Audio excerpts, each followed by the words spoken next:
نحمدہ ونصلی ونصلی علی رسولہ الکریم اما بعد فاعوذ باللہ من الشیطان الرجیم بسم اللہ الرحمن الرحیم۔ آج تفسیر کے لیکچر میں آپ سے ایک بار پھر ملاقات ہو رہی ہے۔ جو احباب ہمارے چینل پہ نئے ہیں وہ سب سے پہلے تو ہمارے چینل کو سبسکرائب کر دیں اور ویڈیو کو لائک کر دیں تاکہ مزید لوگوں تک پہنچ سکے، اور اس کے لیے آپ ویڈیو کو شیئر بھی کر دیں اپنے دوست احباب کے لیے۔ اعوذ باللہ من الشیطان الرجیم بسم اللہ الرحمن الرحیم۔ ان للمتقین مفازا حدائق واعنابا وکواعب اترابا وکأسا دہاقا لا يسمعون فيها لغوا ولا كذابا جزاء من ربك عطاء حسابا رب السماوات والأرض وما بينهما الرحمن لا يملكون منه خطابا صدق اللہ العظیم۔ ان للمتقین مفازا، بے شک پرہیزگار لوگوں کے لیے کامیابی ہے۔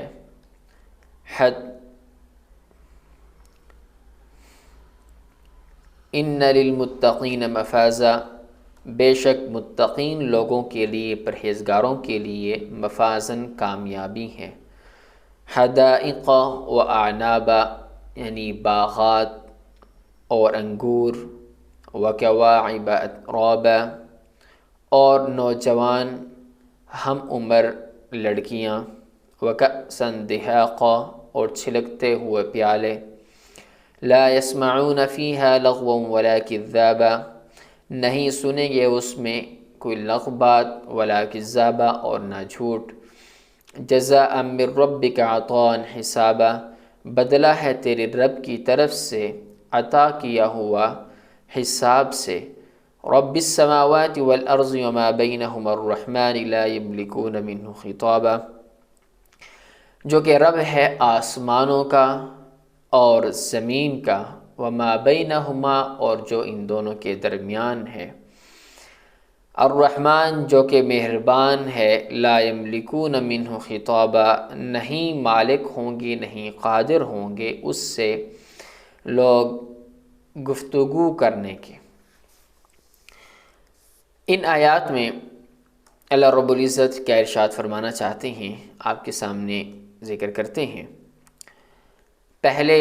ان آیات سے جو پہلے آیات گزری ہیں ان میں کفار،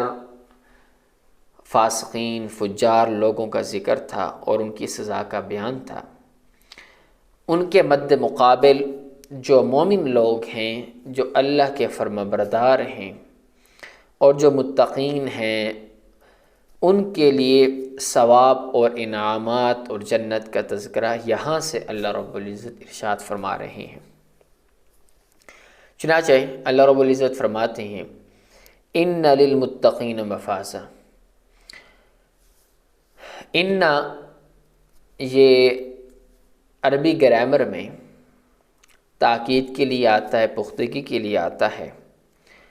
اس کا مطلب یہ ہے کہ ضرور بضرور پرہیزگاروں کو، جو متقین ہیں، نیکوکار ہیں، ان کو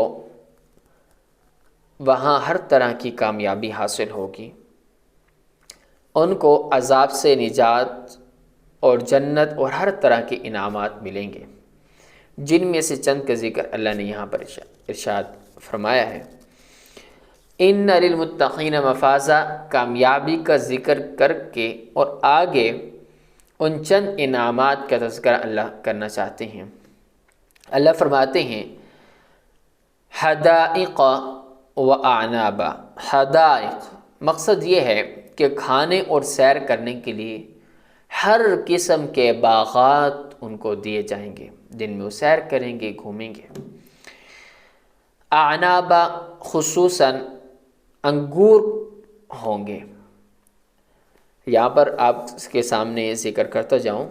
کہ یہاں پر اللہ نے خصوصیت کے ساتھ انگور کا تذکرہ کیا کہ انگور ہوں گے، حالانکہ اور بھی پھل ہیں، سیب، انار، اس طرح کے اور بھی بے شمار ہیں، لیکن ان کا تذکرہ نہیں کیا، خاص طور پر اعنابا انگور کا ذکر کیا۔ اس کی وجہ کیا ہے؟ وجہ اس کی یہ ہے کہ انگوروں کے اندر کھانے پینے کے لیے جو انسان اس کو کھاتا ہے، اس کو دو فائدے حاصل ہوتے ہیں۔ انگور کے اندر غذائیت بھی ہے اور لذت بھی ہے۔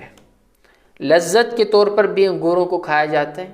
اور غذا حاصل کرنے کے طور پر بھی کھایا جاتا ہے۔ جیسا کہ کچھ پھل فروٹ ہوتے ہیں، کچھ ایسی چیزیں ہوتی ہیں جو صرف لذت کے لیے ہوتی ہیں، اور کچھ ایسی ہوتی ہیں کہ جو صرف غذا کے لیے ہوتی ہیں۔ انار ہو گیا لذت کے طور پر کھایا جاتا ہے، کیلا ہوگا غذائیت کے لیے کھایا جاتا ہے، طاقت حاصل کرنے کے لیے کھایا جاتا ہے۔ تو اسی طرح کچھ اور جو انگور ہے اس کے اندر دونوں چیزیں ہیں، لذت بھی حاصل ہوتی ہے اور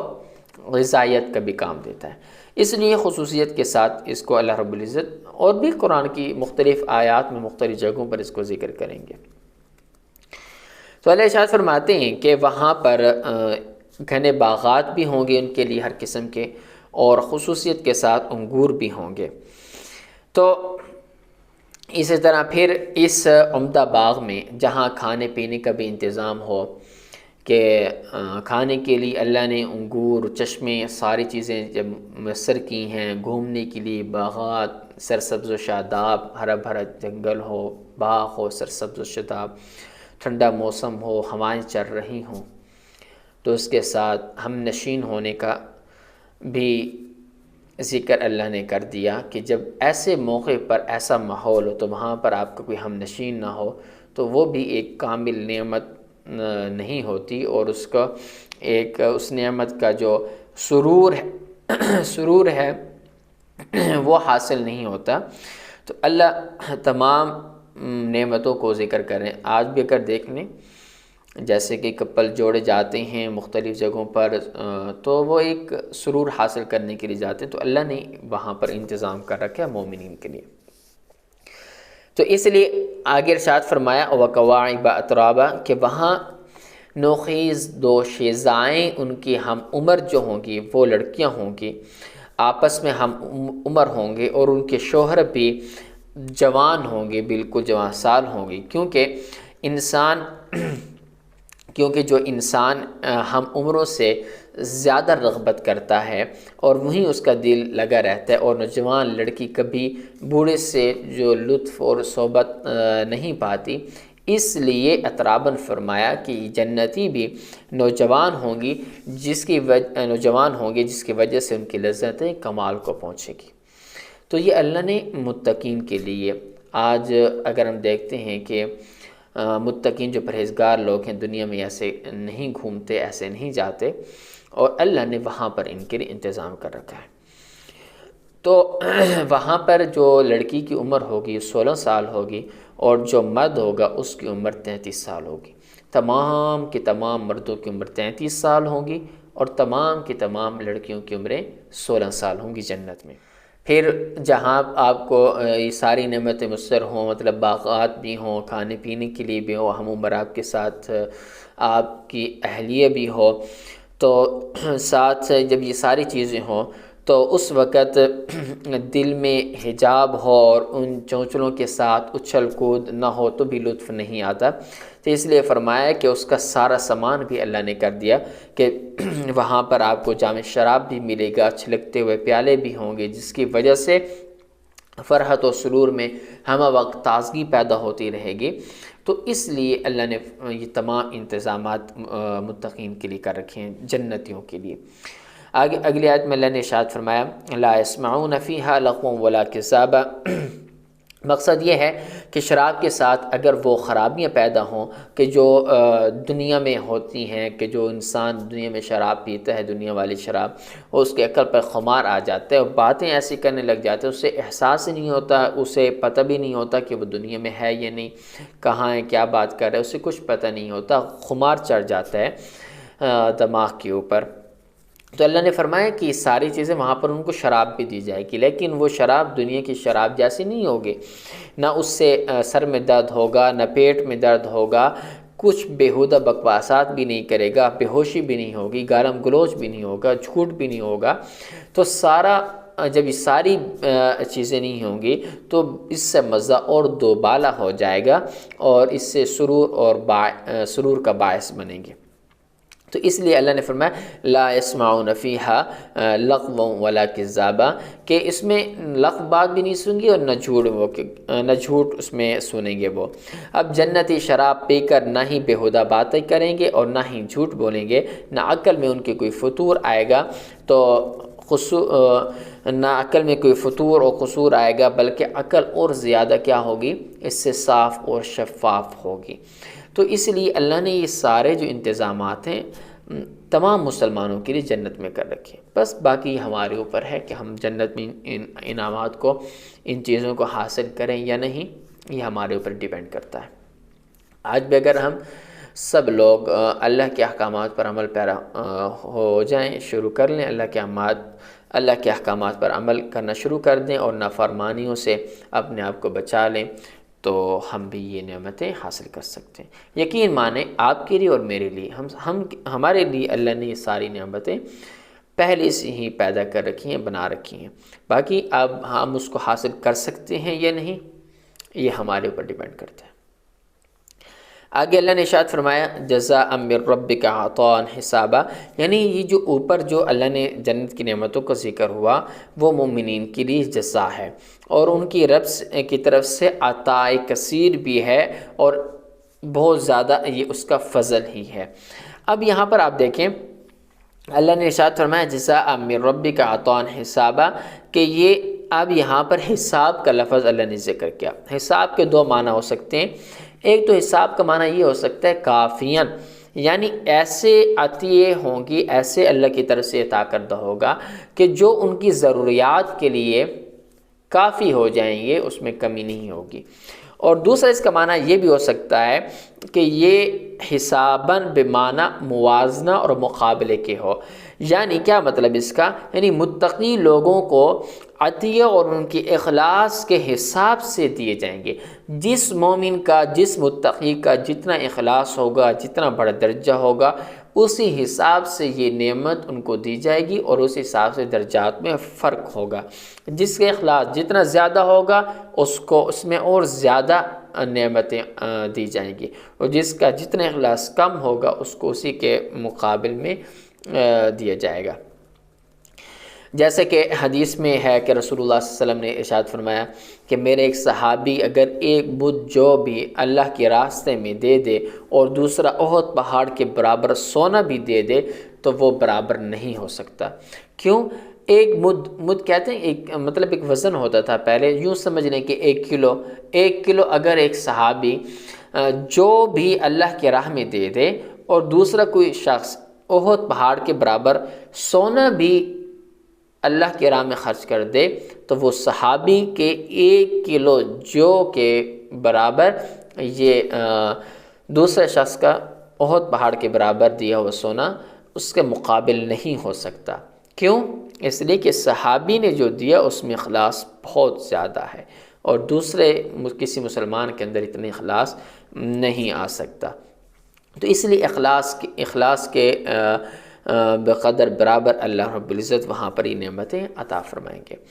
اب یہاں پر یہ سوال بھی ہوتا ہے کہ ان نعمتوں کو پہلے جزائے اعمال بتایا، جزاء من ربک عطاء حسابا، کہ پہلے ان نعمتوں کو اعمال کی جزا بتایا کہ بدلہ ہوگا، پھر عطاء ربانی بتایا، عطاء من ربک کہ آپ کے یہ رب کی طرف سے عطا کیا ہوا ہے۔ بظاہر ان دونوں باتوں میں تعارض ہے، کیونکہ عطا کہنا کہ بغیر کسی چیز کے بدلے میں آپ نے ویسے اس کو دے دے، گفٹ کر دیا، اور جزا کہنا بدلہ کہ اس نے ایک کام کیا تو اس کے بدلے کے طور پر ایک چیز دی جا رہی ہے، تو آپس میں اب ان میں تعارض ہوا کیونکہ جزا اور عطا میں فرق ہے۔ تو اس کا جواب یہ ہے کہ قرآن نے ان دونوں لفظوں کو جمع کر کے اس بات کی طرف اشارہ کر دیا کہ جنت میں داخل ہونا اور اس کی نعمتیں صرف صورت اور ظاہر کے اعتبار سے تو اہل جنت کے اعمال کی جزا ہے، لیکن در حقیقت وہ اللہ رب العزت کی خالص عطا کردہ چیزیں ہیں، عطائے ربانی ہیں، کیونکہ انسانی اعمال تو ان نعمتوں کا بدلہ بھی نہیں ہو سکتے جو دنیا میں اللہ نے نعمتیں دی ہیں انسانوں کو۔ ہم جو نیک اعمال کرتے ہیں، جو بندہ بھی، یہ تو اللہ کی ان نعمتوں کا بھی بدلہ نہیں جو اللہ نے ہمیں آنکھیں دیں، زبان دی، چہرہ دی، جسم دیا، ہاتھ پاؤں دی، اور بھی بے شمار نعمتیں۔ یہ دنیا والی نعمتوں کا بھی انسانی اعمال بدلہ نہیں ہو سکتی، تو جنت کی نعمت اپنی جگہ پر۔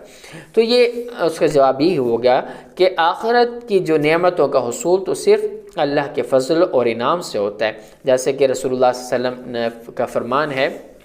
کہ کوئی شخص اپنے عمل کی وجہ سے جنت میں نہیں جا سکتا جب تک کہ اللہ کا فضل نہ ہو۔ صحابہ نے حضور صلی اللہ علیہ وسلم سے پوچھا، یا رسول اللہ کیا آپ بھی اللہ کے فضل سے جنت میں جائیں گے؟ تو صحابہ نے فرمایا کہ جی ہاں، میں بھی اپنے اللہ کے فضل سے جنت میں جاؤں گا، اپنے عمل سے جنت میں نہیں جا سکتا۔ تو اب اس حدیث سے بھی آپ کو سمجھ میں آ چکا ہوگا۔ تو اگلی آیت میں اللہ رب العزت ارشاد فرماتے ہیں، رب السماوات والارض، مطلب یہ کہ یہ انعام اس کی طرف سے ہے کہ جو زمین اور آسمان اور ان کے وما بینہما، اور جو کچھ ان دونوں کے درمیان جتنی بھی چیزیں ہیں پرورش کی گئی ہیں، ہر چیز کو اگر غور سے دیکھا جائے تو اس کی قدرت کا پتہ دیتا ہے۔ درختوں کے پتے، زمین، ساری چیزیں جتنا بھی ہیں، یہ ان تمام چیزوں کے پیدا کرنے والے رب اور خالق، اور پھر جو رحمان بھی ہے۔ دوسری صفت اس کی یہ ہے کہ وہ جو رحمان بھی ہے، کہ نعمتیں رحمان کی طرف سے ہیں، کہ جو رب بھی ہے، رحمان بھی ہے، تو جس کی رحمت کا کوئی حساب نہیں، اتنی نعمتیں کہ جس کا کوئی کسی کا استحقاق بھی نہیں رکھ سکتا۔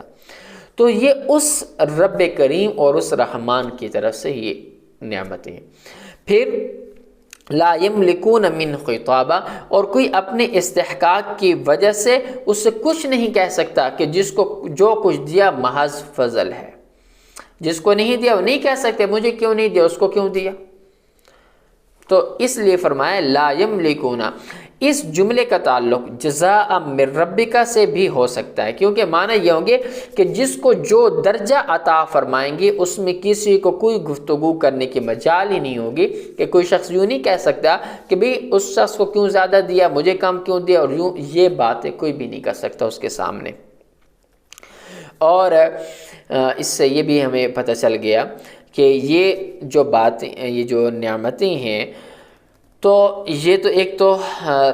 رب اور خالق اور مالک کی طرف سے جو رحمان بھی ہیں، اور پھر ایسی اس کی ہیبت ہوگی کہ کوئی اس سے اس بارے میں کوئی بھی بات نہیں کر سکے گا۔ تو یہ صرف اور صرف محض اس کا فضل ہے، اس کی رحمت ہے کہ جو نعمتیں جنتیوں کو ملیں گی اور مومنین متقین کو ملیں گی۔ تو امید کرتے ہیں کہ آپ کو یہ تفسیر سمجھ میں آ چکی ہوگی، اور مزید ہمارے لیکچر کو دیکھنے کے لیے، ہمارے ساتھ جڑے رہنے کے لیے آپ ہمارے چینل کو سبسکرائب بھی کر دیں، اور نوٹیفیکیشن والا جو بیل کا آئیکن ہے اس پر بھی آپ کلک کر دیں، تاکہ آپ کو ہمارا جو ڈیلی بیسس پہ لیکچر آتے ہیں، ایپیسوڈ وائز آتے ہیں، تو یہ آپ مکمل دیکھتے رہیں، تو انشاءاللہ آپ قرآن مجید کی تفسیر سیکھ لیں گے، پڑھ لیں گے۔ تو اللہ رب العزت سے دعا ہے کہ اللہ رب العزت ہمیں اپنا نیک متقی بندہ بنا دے، اور ہمیں بھی اپنے فضل سے جنت میں داخل فرما دے، اور ہمیں برائیوں سے بچائے، ہمارے گناہوں کو معاف فرمائے۔ آپ بھی دعا کریں، ہم بھی دعا کرتے ہیں۔ اسی کے ساتھ اجازت چاہوں گا۔ السلام علیکم ورحمۃ اللہ وبرکاتہ۔